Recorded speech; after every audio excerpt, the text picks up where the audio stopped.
सदा वसंतम हृदयारविंदे भवम भवानी सहितम नमामि। सोहे अंग पर भुजंग संग भूत भंग। गीत के अलंकार देखिए। सोहे अंग पर भुजंग संग भूत भंग गंग के तरंग अंगना। सोहे अंग पर भुजंग संग भूत भंग गंग के तरंग अंगना।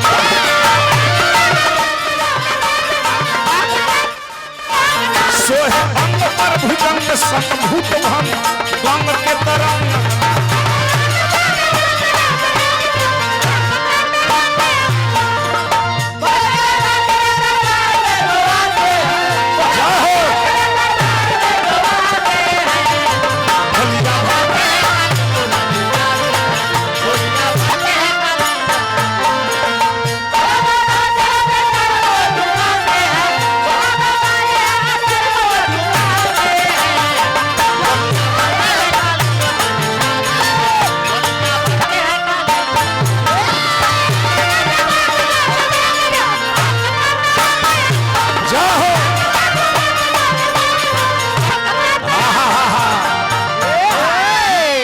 एक कजरी के जे रचना करे वाला बा आज दुनिया में नहीं खे। शिवानंद मिश्रा उर्फ शिकारी बाबा जेकर गीत राजन जी महाराज प्रेमभूषण जी महाराज बागेश्वर धाम गौरांगी जी सभे लोग गावत। एक गीत के रचना देखी कैसन सुंदर बा। मुंडमाल चंद्रभाल महाकाल विकराल। मुंडमाल चंद्रभाल महाकाल विकराल। मुंडमाल चंद्रभाल महाकाल विकराल। मुंडमाल चंद्रभाल महाकाल विकराल। इस शंकर जी के स्वरूप हो। लाल लाल अखिया हो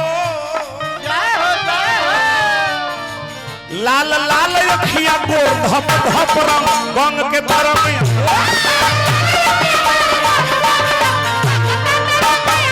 लाल लाल अखिया गोर धप धप रंग गंग के तरंग।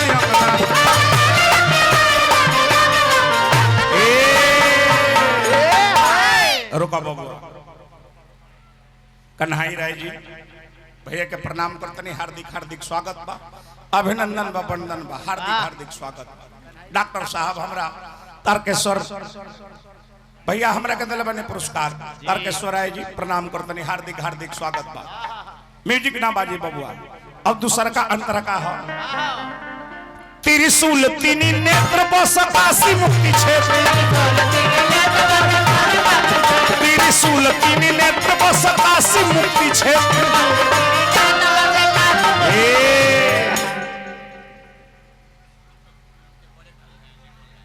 निर्मल राय जी हम सबके गार्जियन बने पुरस्कार हमरा के दिल बने।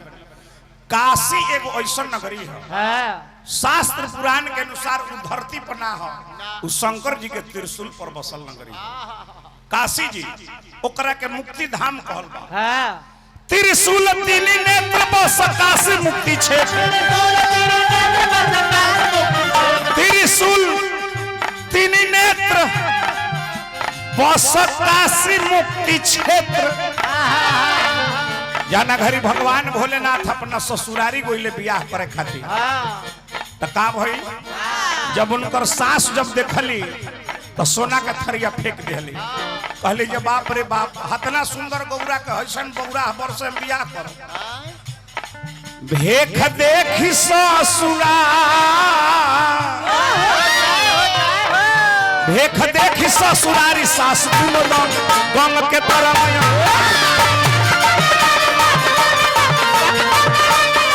सोहे अंग पर भुजंग संग भूत भंग गंग के तरंग।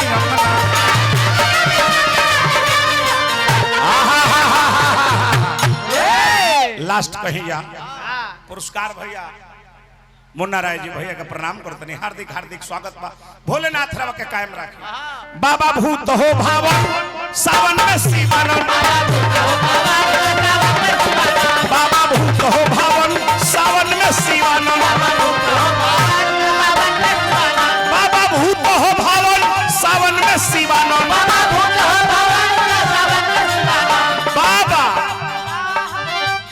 भूत हो भावन सावन में सीवानो ए डमरुआला सुमिरी हो डमरुआला सुमिरी सुमिरे के नाथ ढंगे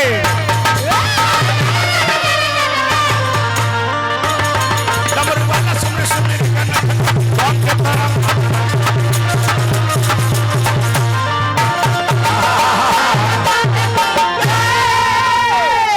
गोपाल राय जी हमारा के दिल बने पुरस्कार जी।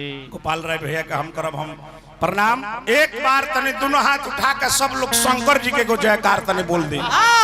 प्रेम से बोली शंकर भगवान की जय जय। हरा हरा महादेव। चलिए आइए।